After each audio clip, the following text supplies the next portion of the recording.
पहिला नियम माझ्या वारकरी संप्रदायाने घालून दिला, अगदी लक्ष देऊ नये का? थोडं बोलेल पण काहीतरी चांगलं बोलण्याचा प्रयत्न करेल माईबाप. या कीर्तनामध्ये साधू संतांनी पहिला नियम घातला या नारदाच्या गादीवरती उभ्या असणाऱ्या कीर्तनकारासाठी.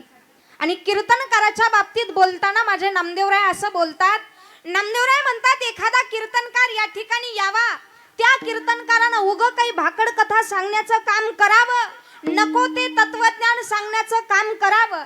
अशा कीर्तनकाराचं वर्णन करतात माझे नामदेवराया की पोटासाठी जरी करी हरी कथा, जनरंजविता फिरत असे, तेने घाव केला एकोत्तर कुळांचा, पाहुणा यमाचा श्रेष्ठ तो.